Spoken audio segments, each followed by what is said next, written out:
출애굽기 전반부에 애굽왕 바로에 대해서 하나님이 아주 한마디로 정의를 하고 계십니다. 바로는 완악하다. 완악하다고 하는 것은 성질이 억세고 고집스럽다는 말입니다. 절대로 자신의 주장을 굽히지 않고 고집을 피우다가 결국에는 망하는 인생이라는 것입니다. 하나님은 바로가 완악할 때 그 마음을 그대로 완악하도록 그렇게 하셨습니다. 그것이 중요한 것입니다. 결국에는 완악하다고 하는 것은 하나님의 말씀에 귀를 기울이는 것이 아니라 하나님의 말씀을 무시하는 거예요. 하나님을 대적하는 것이 바로 완악한 마음과 태도입니다. 하나님의 백성은 하나님의 말씀에 귀를 기울이고 하나님의 말씀 붙잡고 나아가야 될 줄 믿습니다. 그것이 하나님의 백성입니다. 이스라엘을 처음 왕조가 시작되어 있을 때에 대표적인 왕이 두 명 있습니다. 하나는 사울 왕이고 다른 한 명은 다윗입니다. 사실 사울은 베냐민 지파 사람이었습니다. 이스라엘의 12지파 중에서 유력한 지파는 영향력이 있었던 지파는 유다 지파였고 에브라임 지파였습니다. 그런데 가장 미약한 베냐민 지파, 그 베냐민 지파에서 왕이 나왔다. 사울은 하나님 앞에 또 백성들 앞에 교만할 수가 없는 거예요. 아니 나 같은 사람이 왕이 되다니. 그래서 그를 왕으로 추대했을 때 사울은 그 보찜 뒤에 숨었습니다. 너무너무 부끄러웠습니다. 그러나 하나님은 그런 사울을 왕으로 세우셨습니다. 사울이 이스라엘의 왕이 되었고 가장 이스라엘과 세력 싸움이 아주 심각했던 블레셋과의 전쟁에서 사무엘이 사울 왕에게 내가 7일 안에 돌아오리라. 그때까지 하나님 앞에 제사를 드리는 것을 기다려라 라고 약조를 하고 떠납니다. 그러나 7일이 지나도 사무엘이 오지 않자 사울이 번제와 화목제를 하나님께 드립니다. 그 일로 인하여 하나님의 진노를 산 것입니다. 여러분, 번제와 화목제는 제사장이 집례하게 되어 있어요. 가장 기본적인 것을 사울 왕이 어긴 것입니다. 하나님의 마음이 좋지 않습니다. 그런 사울에게 다시 한번 기회를 줍니다. 너는 아말렉을 진멸하라. 그랬을 때 사울 왕은 알겠습니다. 하나님, 제가 아말렉과의 전쟁에서 그들을 진멸하겠습니다. 모든 것을 다 멸하겠습니다. 라고 하나님 앞에 약조하고 나아갔지만 자신이 판단해서 가치 있는 것들은 살려두고 가치 없는 것들은 다 멸하고, 이러한 것으로 인하여 결국에 사울은 하나님께 버림받습니다. 길보아산 전투에서 비참하게 그의 아들들과 함께 생을 마치게 되는 것입니다. 여러분, 우리는 하나님 앞에 완악하면 안 되는 것입니다. 반면에 다윗을 보십시오. 다윗 역시 늘 하나님을 찬양하며 여호와는 나의 목자시니 내게 부족함이 없으리로다 하나님을 향한 마음이 있었지만 그의 삶 전체가 온전하지 않았습니다. 큰 실수를 했어요. 자신들의 백성이 암몬과의 전쟁을 치르고 있을 때에 자신은 이제 그 시온성 다윗성에서 그 낮잠을 늘어지게 자고 일어나다가 누구를 보게 돼요? 우리아의 아내 밧세바를 보고 그만 그를 범했습니다. 하나님은 그를 기뻐하지 않고 나단이란 선지자를 보내서 그의 죄를 낱낱이 드러나게 하셨고, 다윗은 왕이었음에도 불구하고 그 자리에서 고꾸라지고 침상을 눈물로 띄울 정도로 하나님 앞에 회개한 것입니다. 지혜로운 사람은 누구입니까? 하나님의 백성은 하나님 앞에 완악하면 안 되는 것입니다. 하나님의 말씀 들을 때 우리는 부드러운 마음, 옥토와 같은 마음, 좋은 밭의 심경으로 하나님의 말씀을 받고 그 말씀에 집중해야 살 길이 열리는 것입니다. 가깝고도 먼 나라가 있지요. 어디라고 볼 수 있습니까? 바로 일본입니다.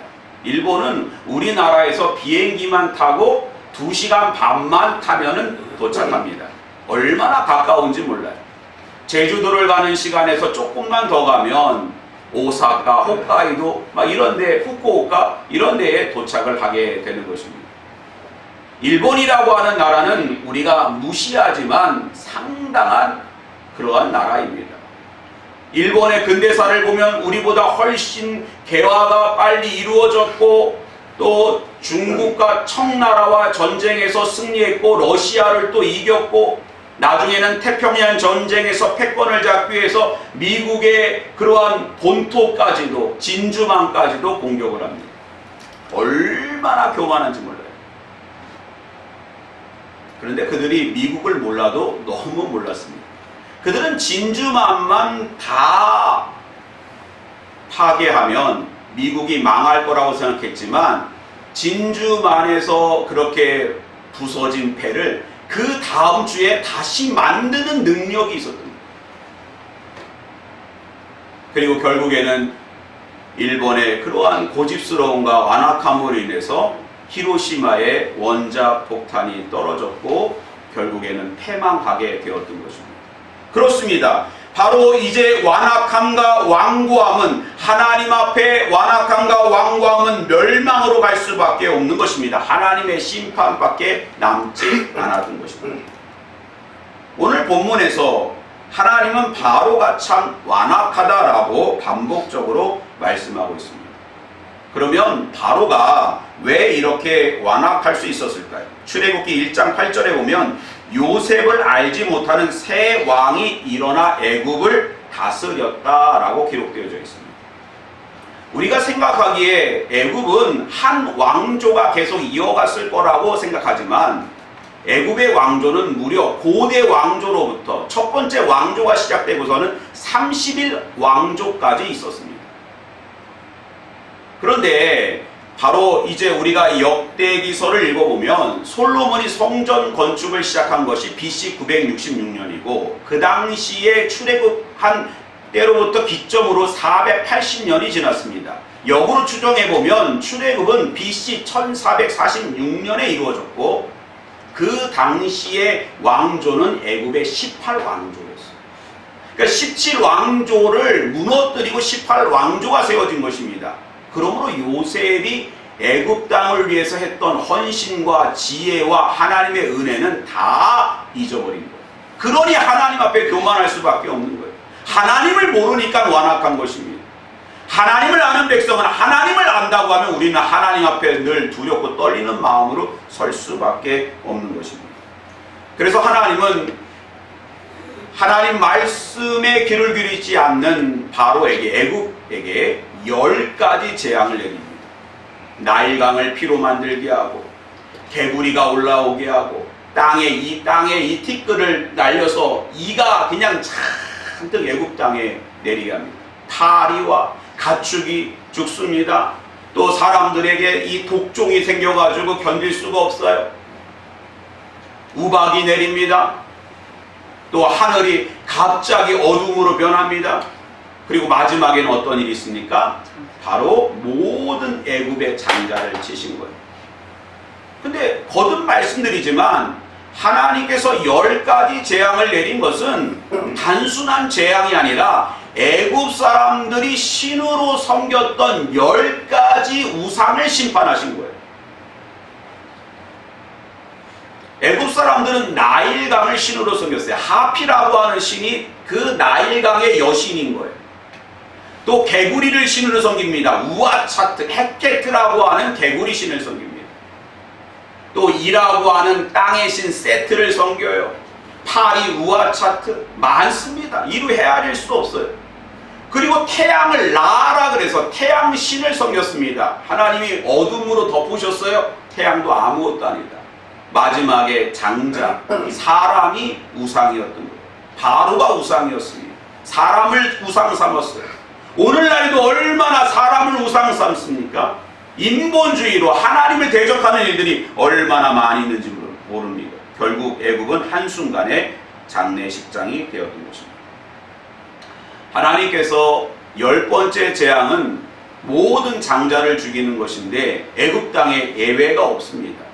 바로의 장자부터 여종, 몸종의 장자까지, 가축의, 생축의 그러한 첫 새끼까지, 심지어 하나님 말씀에 순종하지 않았던, 대비하지 않았던 이스라엘의 장자까지 다 죽음을 맞이할 수밖에 없는 것입니다. 그런데 하나님께서 내 백성, 내 자녀 이스라엘에게는 살 길을 열어주셨습니다. 너희가 이제 그 날을 정하라. 아비벌로 첫 달로 삼고 이제는 너희가 열흘째, 그 달에 열흘째 되던 그 날에 흠없는 어린 양이나 또 염소, 수컷을 가져다가 4일 동안 두고 그 다음에 너희 가정의 식구들을 살펴서 그 14일째 될 때에 그 양을 잡아서 그 피를 우슬초에 발라서 좌우 설주와 그 다음에 윗기둥인 임방에 바르라. 그러면 하나님의 사자가 너희의 장자를 어떻게 하겠다? 패스오버 유월, 넘을 월, 유월 하시겠다라는 거예요. 이것이 바로 여호와의 유월절이다. 그날에 너희는 그 잡은 어린 양을 무교병과 함께 쓴나물과 함께 허리에 띠를 띠고 신을 신고 지팡이를 잡고 급히 먹어라. 다음 날까지 남겨두지 말라. 물에 삶아 먹지 말라고. 하나님의 말씀을 급히 듣고 순종하여 나아가라. 이것이 여호와의 유월절이다. 오늘 우리가 유월절을 지키지는 않습니다. 그러나 유월절 가운데 주시는 그 우리를 향하신 하나님의 마음은 오늘도 동일하십니다.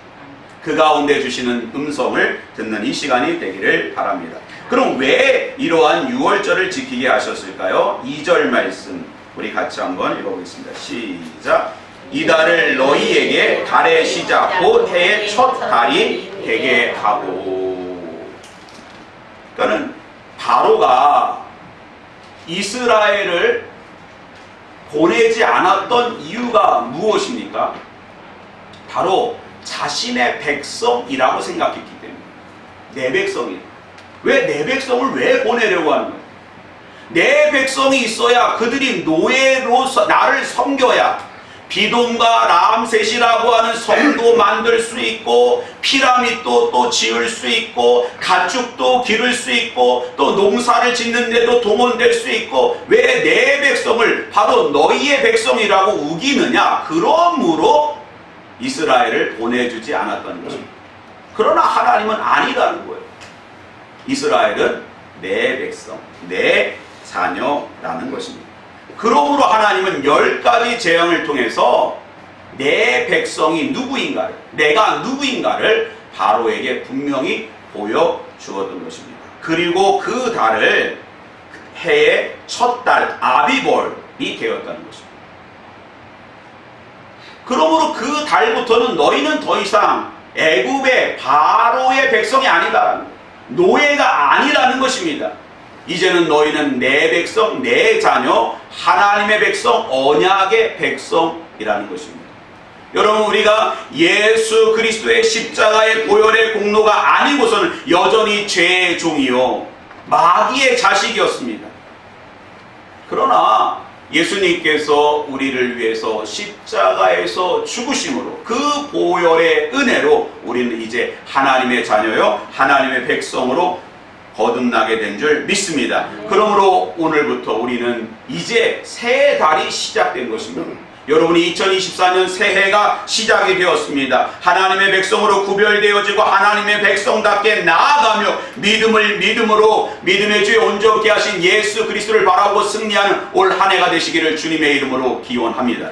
아멘. 갈라디아서 2장 20절 내가 그리스도와 함께 십자가에 못 박혔나니 그런즉 이제는 내가 산 것이 아니라 내 안에 그리스도께서 사신 것이다. 내가 이제 육체 가운데 사는 것은 나를 사랑하사 나를 위하여 자기 몸을 버리신 하나님의 아들을 믿는 그 믿음 안에서 사는 것이라. 예수님께서 십자가 보혈의 공로로 우리를 하나님의 자녀 삼아 주셨습니다. 그러면 우리는 이제 이 세상의 그러한 이치와 이 세상의 흐름으로 나아가는 것이 아니라 하나님의 시간표, 하나님의 역사, 아비벌, 이런 그 출발점으로 하나님과 동행하는 하나님 백성답게 사는 그 시작점이 있어야 되는 것입니다. 예전에 제가 알고 있는 권사님 한 분이 계신데 그분은 어떠한 이제 집안에 시집을 갔어요. 근데 그 집안이 가업이 있었는데 그 가업이 바로 옷을 만들어 파는 그러한 이제 그 일을 직업을 가지고 있었습니다.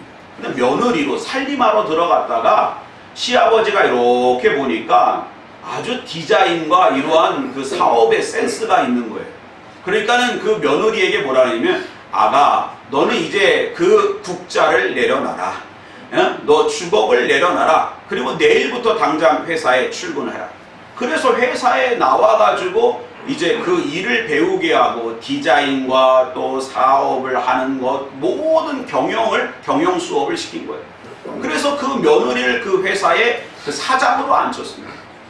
그런데 얼마나 이분이 지혜가 있고 또 센스가 있는지 막 옷을 만들고 디자인하고 이러면서 자신의 이름으로 디자인을 그 브랜드를 만들어서 론칭했습니다. 얼마나 잘 됐는지 몰라요. 그리고 이제 주일마다 골프를 치면서 그런 투자자들이나 사업 파트너들과 교제를 나눴어요. 그 일을 통해서 뭐 주일날 아침 일찍 와서 예배드리고 그런 일들을 해나간 것입니다. 그러던 어느 날 새벽에 기도하는데, 아무개 권사야, 하나님의 마음의 울림이 있는 거죠. 진정 내가 원하는 것이 무엇인가? 그 음성이 그냥 뒤를 팍 때렸습니다. 그 다음 주부터 사업이 확장되지 않더라도 골프 모임을 다 포기하고 온전히 주일, 아침 새벽부터 저녁 밤 예배까지 모든 자리를 지켰습니다. 그 사업이 어떻게 됐을까요? 여러분의 상상이 맡기겠습니다. 여러분, 하나님의 백성은 달의 시작이 있어야 되는 것입니다. 구별됨이 있어야 되는 것입니다. 세상 사람들이 사는 2024년도 1월과 하나님의 백성으로서 2024년 1월은 분명히 달라야 되는 것입니다. 구별되게, 또한 이제 예수 그리스도와 함께 올 한 해가 시작되어지는 이 시점 되시기를 주님의 이름으로 축원드립니다. 두 번째로요, 4절 말씀입니다. 우리 같이 한번 읽어보겠습니다. 시작. 그 어린 양에 대하여 식구가 너무 적으면 그 집의 이웃과 함께 사람 수를 따라서 하나를 취하며 각 사람이 먹을 수 있는 분량에 따라서 너희 어린 양을 계산할 것이며, 그 어린 양의 가치를 충분히 계산을 하라는 것이죠. 여러분 생각해 보세요. 여러분의 식구가 이제 석분이, 귤이, 또 집사님, 또 권사님, 또 아빠 이래가지고 보니까 양이 한 마리면 충분하겠다 하고 이제 그 양 한 마리를 아비벌 10일 날 사갖고 옵니다. 그러면 그때부터 그 4일 동안 바로 잡는 게 아니에요. 바로 잡으면 뭐 이 양이 어린 양이니까 어디서 태어났고 그런 것에 대해서 스토리를 알 수가 없습니다. 그런데 10일이에요. 10일. 이제 며칠 동안, 나흘 동안 함께 하는 거예요. 나흘 동안 이 어린 양이 밥은 잘 먹고 있는지, 또 흠이 없는지, 어디 다친 데가 없는지, 무늬는 또 선명한지, 이 양을 갖다가 이제 살핍니다. 그리고 자녀들이 이미 거기에 어떻게 합니까? 이름도 지어줬을지도 몰라요. 그리고 막 이렇게 쓰다듬어 주고 그 음식을 주면요, 양에게 먹이를 줄 때 사람의 마음이 가게 되어 있습니다. 그리고 막상 이제 14일에 그 양을 잡으려고 했을 때 여러분의 마음은 어땠을까요? 잡지 못했을 거예요. 저는 잡지 못했을 거예요. 하나님 죄송해요 하고 그냥 멀리 도망갔을지도 몰라요. 그게 쉬운 게 아니에요. 인도네시아나 이런 그 말레이시아를 가면요, 그 이슬람 축제들이 많이 있는데 이슬람 축제에는 주로 뭘 하냐면 염소를 갖다가 잡아요. 그래서 이렇게 마을에 시골에 가보면 염소 한 마리씩 묶여져 있는데 그 다음날 가보면 염소가 다 이렇게 죽어 있어요. 고기는 이렇게 있어요. 고기가 안 좋아요. 이와 같이 바로 그 어린 양이 죽을 수밖에 없다는 거예요. 어린 양이 죽지 않으면 우리가 장자가 죽는 거예요. 여러분, 우리의 장자가 죽는다고 했을 때 그 마음이 얼마나 무너질까요? 죽을 수밖에 없는데, 우리가 죽을 수밖에 없는데 어린 양이 대신 죽은 것입니다. 마찬가지로 우리가 죄로 인하여 죽을 수밖에 없는데 영원한 장자가 되시는 하나님의 아들 예수 그리스도께서 우리들의 모든 죄를 대속하시고 십자가에서 죽으신 것입니다. 그 값의 가치를 우리는 정확히 알아야 됩니다. 그러므로 우리는 예수 값하며 살아야 되는 것입니다. 그러므로 우리는 하나님 백성 그 가치 있게 살아야 되는 것입니다. 한 해를 그냥 보내면 안 되는 것입니다. 하루를 그냥 보내고 일주일을 그냥 보내고 내 평생을 하나님 나라에서 어떤 가치 없는 그냥 먹고 마시고 즐기고 육신의 소욕을 쫓아서 살아가는 것이 아니라 예수 값을 하며 우리는 살아야 될 줄 믿습니다. 남태평양에 뉴 해리스라고 하는 제도가 있습니다. 그럼 남태평양 이렇게 가끔 다큐멘터리로 이렇게 볼 수 있는 영상으로 바라보면 사람들이 1900년대 초반에 보면 여전히 사람을 잡아먹기도 하고 식인의 문화가 남아있고 그 다음에 옷도 거의 입지도 않고 돌도끼 그 다음에 나무 이런 거 갖고 막 동물 잡아먹고 이러는데 거기에 1958년에 패튼이라고 하는 선교사님이 가족을 이끌고 영국에서 출발해서 그곳에 들어가서 복음을 전하기 시작합니다. 그래서 사람들과 이질감을 갖지 않도록 언어를 배우고 움집에서 움막을 짓고 같이 생활하고 태풍이 오면 그 집이 다 날아가 가지고 다시 져야 되고 그리고 그곳에서 선교하는 선교사님들의 얘기를 들으면 가장 견디기 어려운 게 뭐냐? 더위냐? 추위냐? 태풍이냐? 아니라 벌레라는 거예요. 벌레. 그 움집으로 움막으로 벌레가 드글드글 들어오면 그게 이불 속으로 파고 들어오면 못 잔다는 거예요. 그런 걸 견디면서 전도하는데 사람들이 마음이 쉽게 열리지가 않습니다. 그리고 꼭 안 좋은 일이 있으면 저 이방인이 그냥 우리나라도 옛날에 그랬잖아요. 낫도깨비 같다고. 그 사람이 와가지고 우리가 이렇게 재앙이 온 거라고 막 그냥 돌도끼, 낫 이런 거 갖고 가서 또 죽이려고 하는 거예요. 그럴 때마다 정말 하나님께 기도하고 위기를 넘어가고 안타까운 것은 아내와 아이들이 먼저 풍토병으로 하나님 나라에 가고 그런 가운데서도 절대로 포기하지 않고 패튼 선교사는 그곳에서 자리를 지키고 하나님의 사랑과 복음을 전하면서 한 사람 한 사람의 마음이 열리기 시작했어요. 그러면서 그 해리스 제도 전체가 정말 하나님을 믿는 백성으로 가득 차게 되었다는 것입니다. 그들이 예수를 믿었던 것, 그 마을이 변했던 것, 이 패튼 선교사의 희생이 있었기 때문입니다. 오늘 우리가 하나님의 백성으로 하나님께 나와 예배드리고 호흡하며 하나님 나라를 바라볼 수 있는 것, 예수 그리스도 십자가 보혈의 값이 있었던 것입니다. 2024년 예수 값하는 우리 모두가 되시기 바랍니다. 마지막으로 11절 말씀 우리 같이 한번 읽어보겠습니다. 시작. 너희는 그것을 이렇게 먹을지니 허리에 띠를 띠고 발에 신을 신고 손에 지팡이를 잡고 급히 먹으라. 이것이 여호와의 유월절이니라. 어린 양을 잡아서 내장과 또 고기를 먹는데요. 무교병과 쓴나물과 불에 구워 먹으라는 거예요. 그리고 급히 먹으라는 거예요. 다음 날까지 남겨두지 말라는 것입니다.